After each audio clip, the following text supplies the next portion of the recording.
आज हम पढ़ेंगे क्लेमाइडोमोनास के बारे में। ठीक है, क्लेमाइडोमोनास जो है क्लोरोफिसी में आता है। क्लोरोफिसी मतलब ग्रीन एल्गी। ठीक है, ग्रीन कलर के कारण क्लोरोफिल ए एंड बी रहता है, इसीलिए ग्रीन होता है। क्लोरोफिसी के हर मेंबर जो है जो ग्रीन कलर के एल्गी होता है उसमें क्लोरोफिल ए एंड बी पाया जाता है। फोटोसिंथेसिस से हम लोग जानते हैं ग्रीन कलर है, इसलिए फोटोसिंथेसिस से फूड मटेरियल बनाते हैं अपना। तो फूड मटेरियल को कलेक्ट रखते हैं स्टार्च के रूप में।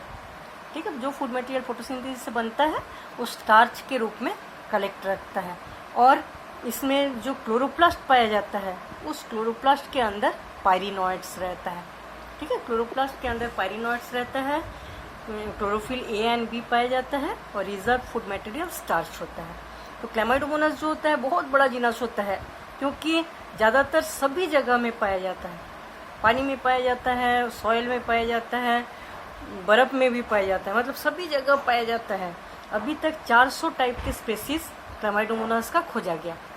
400 टाइप के स्पेसीज जो है अभी तक पाया गया। ठीक है, ज़्यादातर फ्रेश वाटर के ऊपर जब रहता है ऊपर का भाग जो है पूरा ग्रीन कर देता है। जैसे किसी तालाब में क्लेमाइडोमोनास बहुत ज़्यादा रहेगा, तो तालाब के ऊपर का सरफेस जो होता है पूरा ग्रीन दिखता है।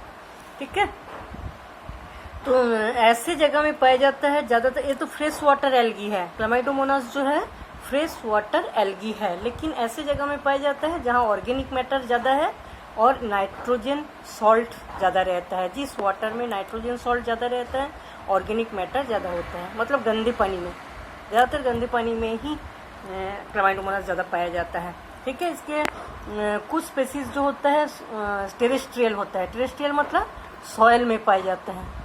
ठीक है, गीले सॉयल में पाया जाता है।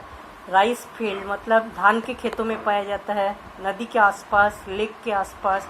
बहुत सारे स्पेसीज ऐसा है कि सॉल्टी ब्रैकिश वाटर मतलब जैसे मरुभूमि के बीच में जो पानी जमा रहता है, फिर समुद्र के आसपास जो जहाँ पानी जमा रहता है उस जगह में भी पाया जाता है। जैसे क्लेमाइडोमोनास हैलोफिला, क्लेमाइडोमोनास एहरनबार्गी, ये सब क्लेमाइडोमोनास का स्पेसीज जो है सॉल्टी ब्रैकिश वाटर में पाया जाता है। कुछ स्पेसीज क्रायोफाइट्स होता है। क्रायोफाइट्स मतलब बर्फ में पाए जाने वाले।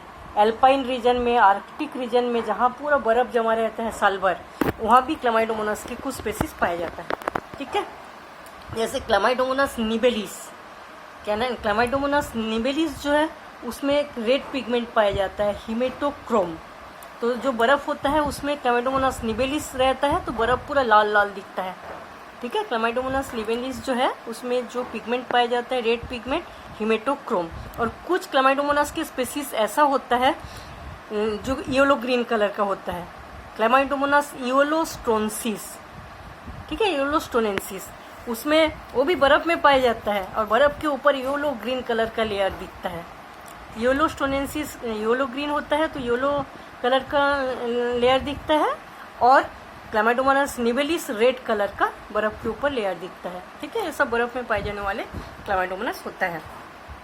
ऐसे क्लेमाइडोमोनास को हम देखेंगे अच्छे से तो सिंपल होता है, यूनिसेलुलर, एक सेल का बना हुआ होता है और 2 फ्लैजिला रहता है, इसलिए मोटाइल होता है। मतलब एक मोटाइल मतलब मूवमेंट कर सकता है। ठीक है, पॉन्ड्स में, पूल्स में, डिचेस में, वाटर टैंक में, सीवेज टैंक में, और जहाँ का पानी धीरे धीरे बहता है उस टाइप की जगह में क्लेमाइडोमोनास ज़्यादा पाया जाता है। ठीक है, इसका शेप कैसा होता है? स्पेरिकल। क्लेमाइडोमोनास का शेप जो है स्पेरिकल होता है, ओवल होता है, पेयर शेप्ड होता है और 2 फ्लैजिला रहता है। और ज़्यादातर ऐसा होता है कि ऊपर का भाग जो है पतला होता है और नीचे का भाग जो है ब्रॉड होता है। ठीक है, ऊपर का भाग नैरो और नीचे का भाग ब्रॉड होता है। इसको अच्छे से देखेंगे तो इसमें क्या क्या पाया जाता है। सबसे बाहर है सेल वॉल। ठीक है, बाहर का लेयर जो होता है सेल वॉल। सेल वॉल जो है सेलुलोज फाइब्रिल का बना होता है। सेलुलोज फाइब्रिल का सेल वॉल बना होता है। सेल वॉल के अंदर और ग्लाइकोप्रोटीन का भी बना होता है। ठीक है, सेलुलोज फाइब्रिल और ग्लाइकोप्रोटीन का बना हुआ सेल वॉल रहता है। इलेक्ट्रॉन माइक्रोस्कोप में देखने से सेल वॉल जो है 7 लेयर्स का दिखाई देता है, बहुत मोटे होते हैं, मतलब 7 लेयर्स वाला दिखाई देता है। ठीक है, इसके अंदर रहता है प्लाज्मा मेम्ब्रेन। ठीक है, प्लाज्मा मेम्ब्रेन जो है लाइपोप्रोटीन का बना होता है, मतलब लिपिड एंड प्रोटीन का। ये सबसे बाद सेल वॉल जो कि सेलुलोज फाइब्रिल और ग्लाइकोप्रोटीन का बना होता है। उसके अंदर प्लाज्मा मेम्ब्रेन जो कि लिपिड्स और प्रोटीन का बना होता है। उसके अंदर रहता है cup shape chloroplast, cup shape chloroplast, ठीक है। कप शेप क्लोरोप्लास्ट के अंदर जो फोटोसिंथेटिक लैमेली पाया जाता है वो बैंड शेप्ड होता है। बहुत सारे फोटोसिंथेटिक लैमेली पाया जाता है ग्रीन कलर का, जो कि बैंड शेप्ड होता है, ठीक है। और अंदर पूरा लिक्विड जो भाग भरा हुआ रहता है उसको हम क्या बोलेंगे, साइटोप्लाज्म। और ये जो बैंड शेप क्लोरोप्लास्ट है इसके बीच में पाया जाता है न्यूक्लियस, ठीक है। और न्यूक्लियस जो है, क्लोरोप्लास्ट के अंदर पायरिनोइड्स पाया जाता है जिसका काम होता है स्टार्च का सिंथेसिस करना। और क्लोरोप्लास्ट के बाहर साइटोप्लाज्म में रहता है न्यूक्लियस। न्यूक्लियस प्रोकैरियोटिक टाइप का होता है, मतलब कम डेवलप होता है, ठीक है। अब इसमें क्या क्या रहता है, ये दोनों को बोलेंगे हम बेसल ग्रैन्यूल्स, बेसल ग्रैन्यूल्स, ठीक है। और 2 फ्लैजिला रहता है जो कि मूवमेंट में हेल्प करता है। और इसके नीचे रहता है कॉन्ट्रैक्टाइल वैक्यूल। ये 2 बड़े बड़े गोल गोल जो है ये कॉन्ट्रैक्टाइल वैक्यूल होता है। इसका काम क्या होता है, ऑस्मो रेगुलेशन एंड एक्सरेशन, मतलब जो मेटाबॉलिक एक्टिविटी से बहुत ज़्यादा एक्स्ट्रा जो वाटर अंदर बनता रहता है उस एक्स्ट्रा वाटर को बाहर निकालने में हेल्प करता है। मतलब एक्स्ट्रा वाटर जो भी रहता है कॉन्ट्रैक्टाइल वैक्यूल से एक्स्ट्रा वाटर बाहर निकल जाता है, ठीक है। और कॉन्ट्रैक्टाइल वैक्यूल क्या करता है, ऑस्मो रेगुलेशन। ऑस्मो रेगुलेशन मतलब क्या है, सेल के अंदर जितने भी लिक्विड रहता है उसमें उसके वाटर और सॉल्ट का जो कॉन्सेंट्रेशन बनता है उसको कंट्रोल करता है, ठीक है। कंट्रोल करके ऑस्मोटिक प्रेशर को स्थिर बनाए रखते हैं, ठीक है। सेल के अंदर जितने भी लिक्विड होता है उसमें वाटर सॉल्ट कॉन्सेंट्रेशन जो है उसको कंट्रोल करने का काम करते हैं और कंट्रोल करके ऑस्मोटिक प्रेशर को सही बनाए रखते हैं, ठीक है। कॉन्ट्रैक्टाइल वैक्यूल का काम क्या होता है, ऑस्मो रेगुलेशन एंड एक्सरेशन। एक्सरेशन मतलब जितने भी मेटाबॉलिक एक्टिविटीज से बाहर करने वाला जो मटेरियल रहता है उसको बाहर करने का काम भी कॉन्ट्रैक्टाइल वैक्यूल करता है, ठीक है। अब हम देखेंगे इसमें जो क्लोरोप्लास्ट रहता है, ज़्यादातर क्लामाइडोमोनास के स्पेसीज जो है उसमें क्लोरोप्लास्ट कप शेप्ड होता है, लेकिन कुछ स्पेसीज ऐसा भी पाया जाता है कि अलग अलग शेप का क्लोरोप्लास्ट पाया जाता है।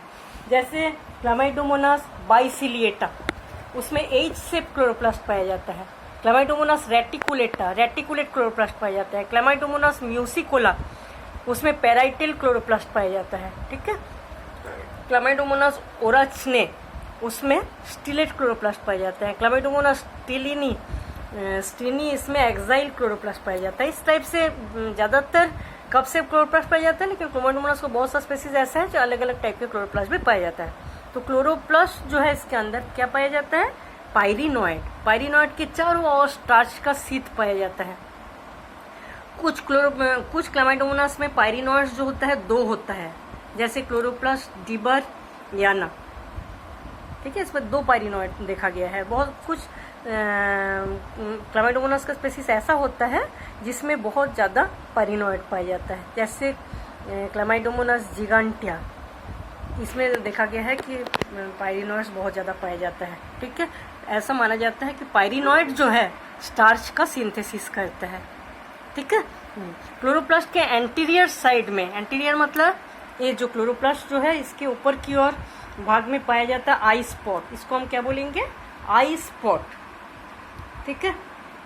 आई स्पॉट पाया जाता है। आई स्पॉट का काम क्या होता है, एक फोटो रिसेप्टिव ऑर्गेन रहता है, मतलब लाइट को एब्जॉर्ब करने वाला ऑर्गेन रहता है। और ये क्या करता है, इसका काम क्या होता है, फ्लैजिला को चलाना। फ्लैजिला का जो मूवमेंट होता है उस पर पूरा कंट्रोल रखते हैं, ठीक है। हर फ्लैजिला के जो डायरेक्शन होता है, किस डायरेक्शन में वो मूवमेंट करेंगे, कैसे करेंगे, सब आई स्पॉट जो है वो कंट्रोल करता है। तो आई स्पॉट कैसा होता है, इस टाइप का होता है, कर्व पिगमेंटेड प्लेट, ऐसे कर्व पिगमेंटेड प्लेट होता है। और इसमें इस जो प्लेट रहता है इसमें 2-3 पैरेलल ग्रैन्यूल्स पाया जाता है। इस टाइप का बहुत सारा ग्रैन्यूल्स पाया जाता है जिसमें कैरोटीनॉइड पिगमेंट पाया जाता है।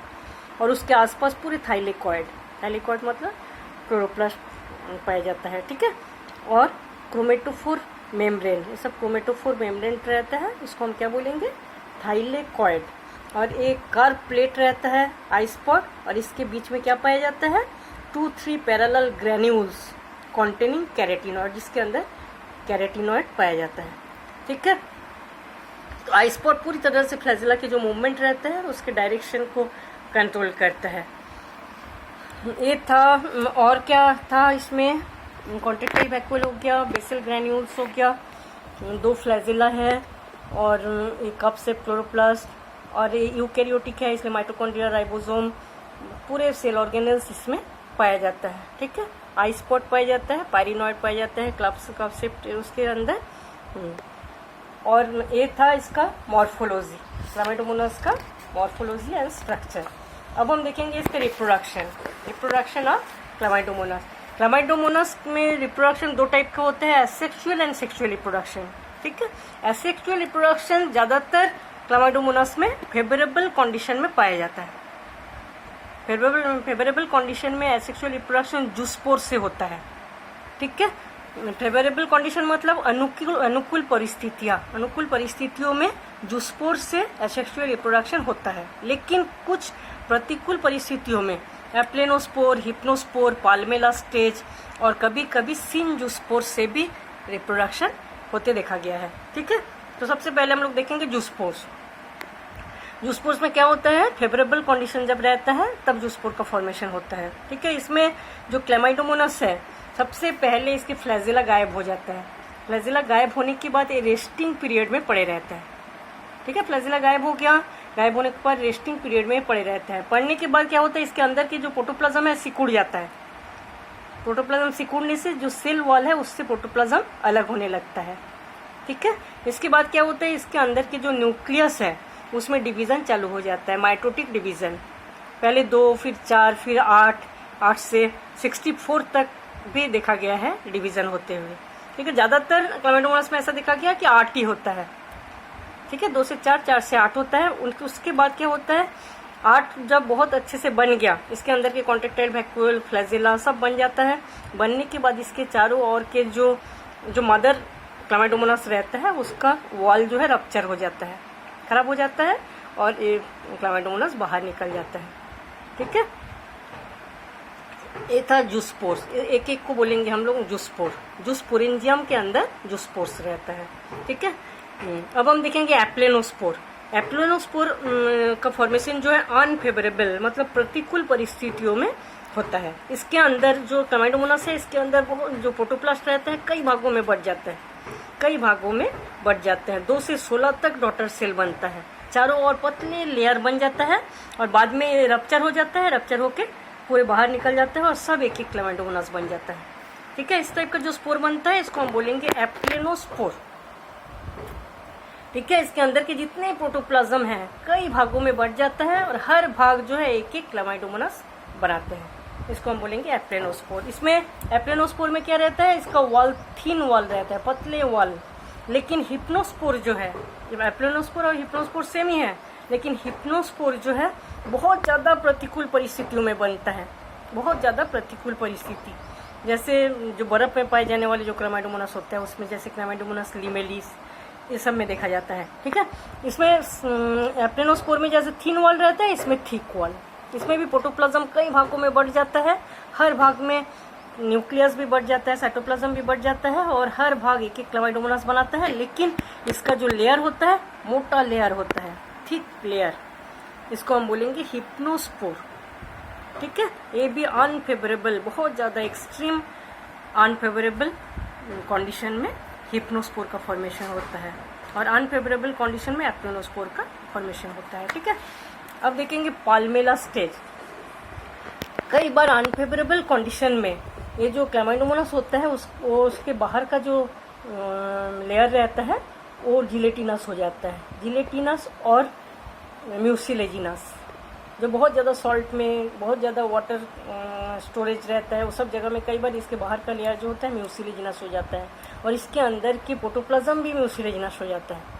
उसी में न्यूक्लियस कई भागों में बढ़ जाता है, बहुत सारा डॉटर सेल बनाते हैं और बहुत ज़्यादा बड़ा हो जाता है ये, और अंदर डिवीज़न चलता ही रहता है। ठीक है, इस टाइप का जो स्टेज होता है पाल्मेला एल्गी जैसा दिखता है, इसलिए इसको बोला जाता है पाल्मेला स्टेज। ठीक है, जब फेवरेबल कंडीशन आएगा, जब अनुकूल परिस्थितियाँ आती है तो इसके अंदर में जितना डिवीज़न हुआ उतने सारे क्लामाइडोमोनास बना और उससे नया नया क्लामाइडोमोनास बन के बाहर हो जाता है। ठीक है, क्लामाइडोमोनास क्लीनी, क्लामाइडोमोनास, ब्रोनी, ये सब जो है इसके एग्जाम्पल है। इस टाइप के जो स्टेज होता है इसको बोला जाता है पाल्मेला स्टेज। अब हम देखेंगे सिनजूस्पोर, ये सब एसेक्सुअल रिप्रोडक्शन है, ठीक है। जूस्पोर, एप्लेनोस्पोर, हिप्नोस्पोर, पाल्मेला स्टेज और सिनजूस्पोर एसेक्सुअल रिप्रोडक्शन में आएगा। तो सिनजूस्पोर किसको बोलेंगे?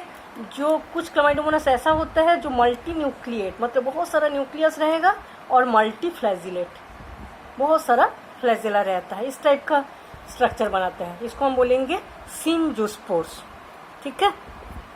इसमें क्या होता है, इसके अंदर आर्टिफिशियल कल्चर्स में ही ज़्यादातर ऐसा देखा जाता है कि सिनजूस्पोर का फॉर्मेशन होता है। देखिए मदर सेल जो होता है उसका जो न्यूक्लियस है वो डिवाइड करके 4 न्यूक्लियाई बनाता है, चारों न्यूक्लियाई में फ्लैजेला बनता है और लास्ट में इस टाइप का सिनजूस्पोर बन जाता है, मतलब अलग अलग क्लामाइडोमोनास नहीं बनता। ये तो है सेक्सुअल रिप्रोडक्शन। अब हम देखेंगे सेक्सुअल रिप्रोडक्शन। सेक्सुअल रिप्रोडक्शन भी अनफेवरेबल कंडीशन में ही होता है, बस फेवरेबल कंडीशन में एक ही टाइप की रिप्रोडक्शन होता है, वो है जूस्पोर्स, ठीक है। अनफेवरेबल कंडीशन में सेक्सुअल रिप्रोडक्शन होता है ज़्यादातर जब पानी में नाइट्रोजनस कंपाउंड की कमी रहता है, उस टाइप की जगह में ये होता है। देखिए 2 भागों में 2 टाइप के होते हैं, एक आइसोगेमी, दूसरा है एन आइसोगेमी, और कभी कभी ऊगेमी टाइप भी होता है, ठीक है। 3 बोल सकते हैं, isogamy, anisogamy and oogamy, 3 type का होता है। आइसोगेमी ज़्यादातर स्पेसीज में आइसोगेमस टाइप का ही देखा जाता है। इसमें जो सेक्सुअल रिप्रोडक्शन होता है उसमें मॉर्फोलॉजिकली आइडेंटिकल गैमेट्स के फ्यूजन से होता है, ठीक है। मॉर्फोलॉजिकली आइडेंटिकल गैमेट्स मतलब जो दोनों गैमेट्स होता है सेम साइज का होता है। जब दोनों सेम साइज के गैमेट्स के बीच जब फ्यूजन होता है उसको हम बोलेंगे आइसोगेमी। दोनों क्लामाइडोमोनास आसपास हो जाता है और उसके बीच के जो फ्लैजिला हुआ है गायब हो जाता है। इस दोनों के न्यूक्लियस फ्यूजन करके बनाता है नया जाइगोट, ठीक है। उस जाइगोट से क्लामाइडोमोनास बनता है, ठीक है। दोनों मॉर्फोलॉजिकली आइडेंटिकल होते हैं, मतलब सेम साइज के सेम टाइप के होते हैं, लेकिन कुछ प्लस स्ट्रेन के होते हैं, कुछ माइनस स्ट्रेन के होते हैं। प्लस एंड माइनस स्ट्रेन के क्लामाइडोमोनास के फ्यूजन से ही नया जाइगोट बनता है, ठीक है। केमिकल सब्सटेंस होता है, वो सेक्रेशन होता रहता है, उससे पता चलता है कि कौन सा प्लस स्ट्रेन होता है, कौन सा माइनस स्ट्रेन होता है, ठीक है। दोनों सेम टाइप के जो क्लामाइडोमोनास होते हैं आसपास आते हैं, उसके बीच के न्यूक्लियस जो है बीच के कांटेक्ट वॉल बनता है, न्यूक्लियस जो है फ्यूजन करके बनाते हैं जाइगोट, और उस जाइगोट से बनता है क्लामाइडोमोनास, ठीक है। इसको बोलेंगे हम आइसोगेमी। एनाइसोगेमी किसको बोलेंगे? एनाइसोगेमी मतलब 2 अलग अलग साइज के होते हैं, एक छोटा होता है, एक बड़ा। एक क्लामाइडोमोनास बहुत बड़ा होता है जिसको हम बोलेंगे मैक्रोगैमेट, फीमेल होता है, और छोटा होता है जिसको हम क्या बोलेंगे? माइक्रोगैमेट, ठीक है। माइक्रोगैमेट मतलब male gamete and female gamete दोनों गैमेटेंजियम के अंदर बनता है। एक गैमेटेंजियम, इसके अंदर बहुत सारे मेल गैमेटेंजियम के अंदर मेल गैमेट्स बना 8 से 16 तक मेल गैमेट्स बनता है, ठीक है। और फीमेल गैमेटेंजियम के अंदर 2 से 4 तक फीमेल गैमेट्स बनता है। फीमेल गैमेट्स जो है वो बड़ा होता है और मेल गैमेट्स जो होता है छोटा होता है। मेल को बोला जाता है माइक्रोगैमेट और फीमेल को बोला जाता है मैक्रोगैमेट, ठीक है। माइक्रोगैमेट जो होता है बहुत ज़्यादा एक्टिव होता है। फिर एक छोटा होता है, एक बड़ा, एक छोटा और बड़ा दोनों के बीच में जो होता है न्यूक्लियस जो है फ्यूजन करके बनाता है जाइगोट। क्लामाइडोमोनास ब्रोनी, क्लामाइडोमोनास सुबोगेमा, ये सब इसका एग्जाम्पल है, ठीक है। जाइगोट बनता है, जाइगोट से जाइगोट के अंदर जो प्रोटोप्लाज्म होता है वो डिवाइड करके बहुत सारा क्लामाइडोमोनास बनेगा और वो रप्चर हो जाएगा, बाहर निकल के नया नया क्लामाइडोमोनास बनेगा, ठीक है। ये है एन आइसोगेमी। आइसोगेमी मतलब सेम देखने में 2 गैमेट्स के बीच फ्यूजन, और एन आइसोगेमी मतलब एक छोटा एक बड़ा दोनों के बीच फ्यूजन। ऊगेमी, ऊगेमी में भी मेल एंड फीमेल गैमेट्स के बीच ही होता है फ्यूजन। एक क्लामाइडोमोनास कोकीफेरा, क्लामाइडोमोनास ऊगेनाम इसमें देखा गया है, ठीक है। इसमें भी माइक्रोगैमेट छोटा साइज का होता है और बाइफ्लैजिलेट होता है, और मैक्रोगैमेट बड़ा होता है और इसमें कोई फ्लैजिला नहीं रहता, नॉन मोटाइल रहता है, ठीक है। लेकिन फीमेल गैमेट्स में कोई डिवीजन नहीं होता। फीमेल गैमेट्स जो है डायरेक्ट जो है बड़ा मैक्रोगैमेट जो है फीमेल गैमेट जैसा काम करने लगता है, ठीक है। और मेल सेल जो है इसमें बहुत ज़्यादा डिवीजन होता है इसके प्रोटोप्लाज्म में, और बहुत सारा ऐसे मेल गैमेट्स बनता है। बाईफ्लैजिलेट मेल गैमेट्स बहुत सारा बनता है, ठीक है। ज़्यादातर 16 तक देखा गया है। इसके बाद इसका वॉल रप्चर हो जाता है और मेल गैमेट्स बाहर निकल जाता है। बाहर निकलने के बाद फीमेल गैमेट्स की न्यूक्लियस के साथ फ्यूजन करके बनाता है जाइगोट, ठीक है। इसको हम बोलेंगे oogamete। अब जाइगोट्स जो है उसके फ्यूजन से बनता है। जाइगोट का हम आगे देखेंगे। जाइगोट है रेस्टिंग स्टेज में बहुत दिन तक पड़ा रहता है। इसके चारों ओर मोटे वॉल का फॉर्मेशन करते हैं, एक प्राइमरी वॉल एक सेकेंडरी वॉल, ठीक है। उसके बाद क्या होता है, इसके अंदर धीरे धीरे बहुत दिन रेस्टिंग स्टेज में पड़े रहते हैं, बहुत सारे स्टार्च एंड ऑयल कलेक्ट हो जाता है। इसके अंदर के न्यूक्लियस जो है उसमें मियोसिस डिवीजन होता है। मियोसिस डिवीजन से एक न्यूक्लियस से 2 न्यूक्लियस फिर 4 बनता है। चारों जो है उसको हम बोलेंगे जूस्पोर्स। इसमें फ्लैजिला बन जाता है और पूरे क्लामाइडोमोनास बनता है। इसको वॉल रप्चर हो जाता है और नया क्लामाइडोमोनास जर्मिनेशन करके बन जाता है, ठीक है। इस टाइप से क्लामाइडोमोनास जो है वो कंप्लीट हो जाता है।